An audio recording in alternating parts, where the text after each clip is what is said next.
Hai, Assalamualaikum. Selamat datang di channel saya, Tiara Agustiani Mahardika. Kali ini kita akan membahas tentang sains dan kerja ilmiah. Apa sih itu sains? Dan apa juga itu kerja ilmiah? Mengapa mereka berhubungan ya? Yuk kita simak. Sesuai dengan namanya, ilmu pengetahuan alam dari bahasa Latin atau scientia memiliki pengetahuan atau mengetahui. Lalu ilmu adalah kumpulan pengetahuan yang disusun secara konsisten dan telah teruji kebenarannya dengan menggunakan kerja ilmiah. Sementara pengetahuan adalah segala sesuatu yang diketahui dan diperoleh berdasarkan kemampuan kita dan berpikir. Jadi, ilmu pengetahuan alam adalah sekumpulan pengetahuan yang disusun atau diperoleh berdasarkan kemampuan kita dan berpikir. Nah, ilmu pengetahuan ini yang difokuskan kepada alam atau yang ada di sekitar kita.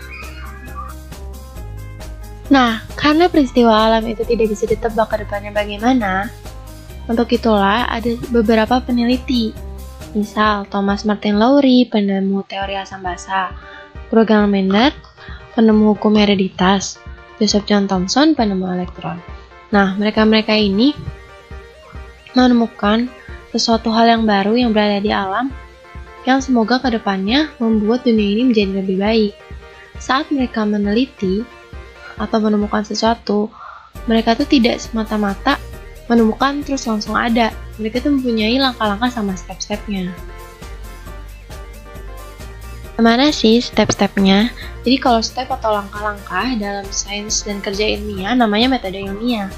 Metode ilmiah adalah metode yang tersusun dari langkah-langkah sistematis yang digunakan untuk memecahkan suatu masalah. Langkah-langkah metode ilmiah. Yang pertama ada merumuskan masalah. Jadi apa sih yang dimaksud merumuskan masalah? Yaitu ada 5W plus 1H. Misalnya kalian mau membuat lampu. Kalian tulis nih masalah-masalahnya. Yang pertama, apa sih yang terjadi? Lalu yang kedua, mengapa ya kita harus membuat lampu? Yang ketiga, bagaimana cara membuat lampu? Kalian tulis. Satu-satu kalian list, merumuskan masalah. Udah kalian kumpulkan nih masalah. Yang kedua, mengumpulkan informasi atau data. Nah, kalian kumpulkan nih informasi atau data. Bisa dari buku atau dari Google, kalian cari-cari tentang bagaimana cara membuat lampu. Sesudah kalian kumpulkan, kalian membuat hipotesis sementara. Hipotesis ini praduga atau pernyataan. Sesudah kalian kumpulkan informasi sebanyak mungkin, oh ternyata ada nih cara-caranya nih kan dari informasi tersebut. Kamu bikin sebuah pernyataan bahwa lampu dapat dibuat dengan cara menyatukan besi atau baja misalnya ya. Terus udah kalian membuat itu hipotesis, kalian uji, kalian eksperimen bener nggak lampu ini bisa terbuat dari besi atau baja. Lalu kalau misalnya udah teruji dan data yang dikumpulkan mendukung, kalian bisa lanjut yang kelima membuat kesimpulan. Ternyata penelitian kalian lakukan itu benar. Apabila gagal, data juga tidak sesuai, maka kalian akan membuat hipotesis baru yang sesuai dengan data. Selanjutnya ada perilaku ilmiah. Nah, perilaku ilmiah ini yang pertama kali adalah rasa ingin tahu. Kenapa sih kita memerlukan rasa ingin tahu? Misal, kalian tadi ingin membuat lampu. Terus tapi kalian tuh gak mau cari tahu gimana cara membuatnya, terus lampu terbuat apa. Apakah bisa kalian membuat lampu tanpa kalian mencari tahu? Nah, enggak kan? Makanya hal yang pertama itu adalah rasa ingin tahu. Lalu yang kedua kejujuran. Kalian bilang nih, lampu bisa terbuat dari kertas. Padahal pas kalian uji, pas kalian eksperimen, itu tidak terbukti, tapi kalian bilang itu bisa. Nah, dengan ketidakjujuran, bisa aja itu membahayakan bagi beberapa orang. Misal kalian juga meneliti bahwa flu itu bisa disembuhkan dengan cyanida. Padahal hasil penelitian kalian, cyanida itu malah membunuh diri kita. Tapi kalian bilang itu bisa. Nah, itu salah satu contoh dari tidak jujur, bisa merugikan bagi banyak orang. Lalu yang ketiga ketekunan. Nah, pas kalian lihat langkah-langkahnya, kan itu ada dua panah tuh. Ada yang menuju kesimpulan, ada yang balik lagi ke hipotesis. Nah, kenapa ketekunan ini diperlukan? Karena saat kalian menguji itu nggak bisa aja langsung berhasil. Pasti bisa berulang-ulang kali untuk mendapatkan hasil yang bagus. Lalu yang keempat, penelitian. Kalau kalian nggak teliti, bisa aja kalian melewatkan beberapa barang yang harus kalian masukkan, tidak masuk. Itu membuat percobaan kalian tuh menjadi gagal, makanya butuh penelitian. Yang kelima ada objektif. Objektif sama subjektif itu beda. Kalau objektif itu apa adanya, kalau misalnya itu yang dihasilkan, ya udah kamu sebut itu yang dihasilkan. Lalu yang keenam, mampu bekerja sama. Misal kalian diam aja di kamar, tidak bertukar informasi dengan yang lain. Jadi kalian tuh nggak tahu apa kesalahan kalian bertukar informasi, terbukaan.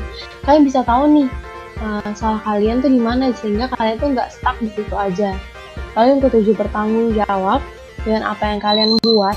Terus yang ke-8, peduli terhadap lingkungan. Itu ada pengamatan.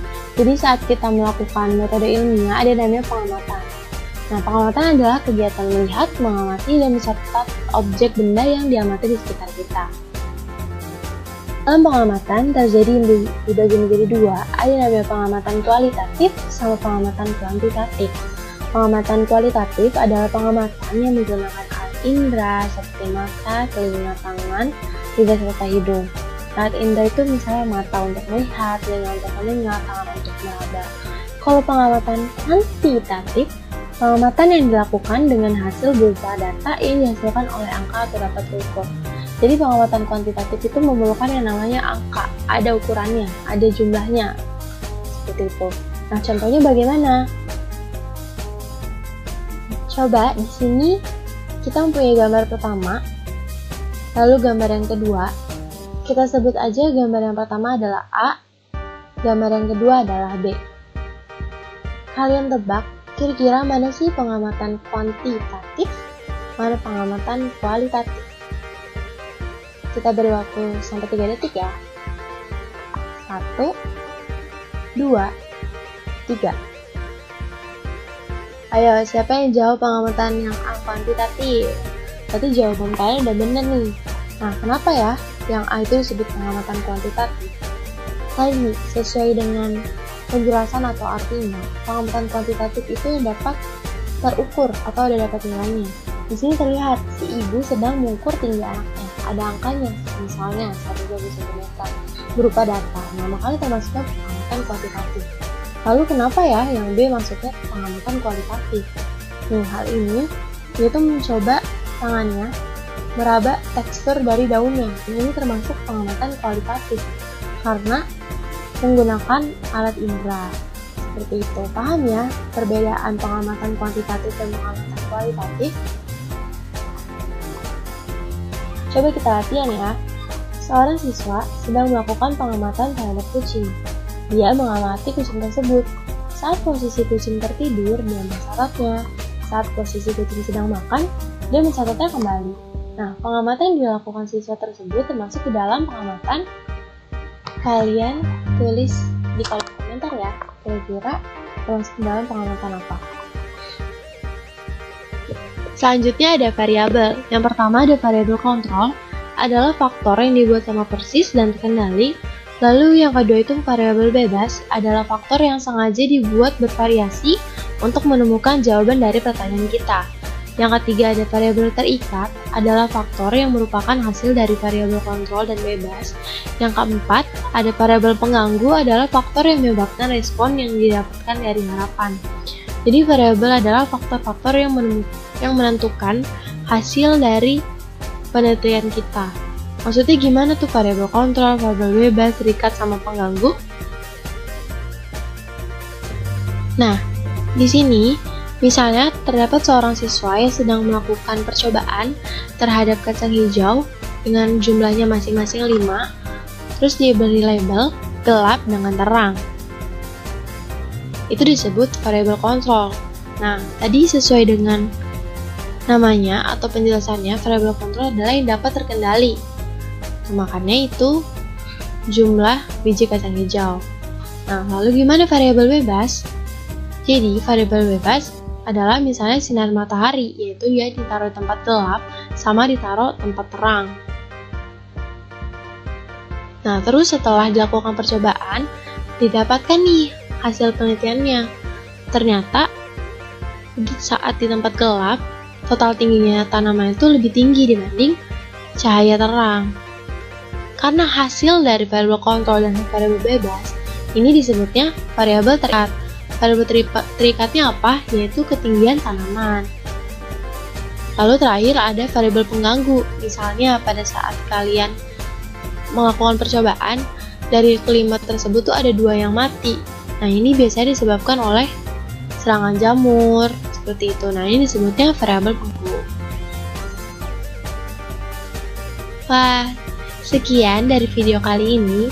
Terima kasih sudah menonton, semoga bermanfaat. Sampai jumpa kembali. Wassalamualaikum warahmatullahi wabarakatuh.